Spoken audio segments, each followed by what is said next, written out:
आप सभी बंधुओं को मेरा नमस्कार। जैसा कि हम सब जानते हैं कि हाल ही में लोकसभा चुनाव संपन्न हुआ है। किसकी सरकार नहीं बनती है, किसकी बनती है, उन सब का भाग्य ईवीएम में कैद हो गया है और इसका परिणाम 4 जून को आएगा। लेकिन इस चुनाव के दौरान जो इस भीषण गर्मी में चुनाव हुए हैं, उसमें जिन घर वालों ने अपने घर के सदस्यों को खोया है, जो घर से चुनाव ड्यूटी के नाम पे गए थे बेचारे और घर पे उनकी डेड बॉडी लौट के आई है, तो ये तानाशाह सरकार के मुंह पे एक जोरदार तमाचा है। सरकार तो सत्ता में आ जाएगी और मलाई वो काटेंगे, सुख साधन का आनंद वो लेंगे, लेकिन एक साधारण सी सरकारी नौकरी करने वाला व्यक्ति सरकार के इस चक्रव्यूह में फंस के अपनी जान गंवा दिया, अपने परिवार को बेसहारा छोड़ के चला गया। ठीक इसी प्रकार कोरोना काल में भी इलेक्शन कमीशन ने चुनाव कराया था, उसमें भी बहुत सारे चुनाव पे गए हुए सरकारी कर्मचारी ने अपनी जान गंवा दी थी।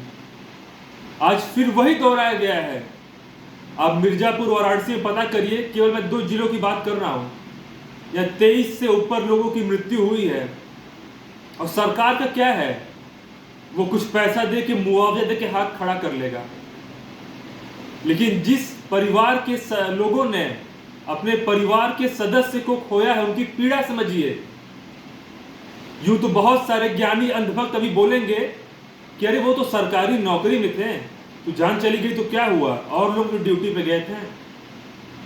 खुदा ना खास्ता अगर आपके घर का कोई ड्यूटी पे गया होता चुनाव के और वो जीवित लौट के नहीं आता, तब आप वो पीड़ा समझते हैं। सत्ता में आने के बाद नेता सांसद बनेंगे, उनका जीवन सुखमय गुजरेगा, उनका परिवार फलेगा फूलेगा, लेकिन इस सत्ता में आने की प्रक्रिया में जो उन्होंने सरकारी कर्मचारियों की शहादत दी है, वो बिल्कुल माफी योग्य नहीं है।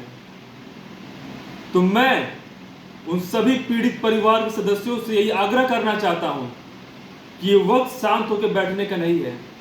मैं जानता हूं कि आपके ऊपर दुखों का पहाड़ टूटा है, लेकिन सरकार से जवाब मांगिए। और जहां तक होगा, सच्चे और ईमानदार भारतीय नागरिक मेरे तरह आपका साथ देंगे, क्योंकि सरकार आपकी पीड़ा नहीं समझ सकती। वो सत्ता के नशे में चूर है और इलेक्शन कमीशन को क्या ही बोला जाए, उसको इतने लंबे ड्यूरेशन तक में चुनाव चलाने की क्या आवश्यकता थी। और अपने तो एसी में बैठे हैं वहां पे वो लोग, यहां आम जनता के घर के लोग सरकारी कर्मचारी मरने के लिए भेज दिया गया। तो ऐसे इलेक्शन कमीशन को तत्काल बर्खास्त किया जाए, क्योंकि उनके पास मैनेजमेंट का कोई भी व्यवस्थित तरीका नहीं था। उन्होंने मनमाना तरीके से चुनाव कराया, इतने सारे परिवार को वो बेसहारा किया तथा बच्चों को अनाथ किया। तो आप सभी पीड़ित परिवार से मेरा ये आग्रह है, आवाज उठाइए। आज आप चुप रहेंगे, कल किसी दूसरे का नंबर आएगा, लेकिन अगर आज आप खड़े होंगे, आपके पीछे जनता का हुजूम आएगा, तो भविष्य में किसी के साथ ऐसा नहीं हो पाएगा। तो आज के लिए इतना ही, धन्यवाद।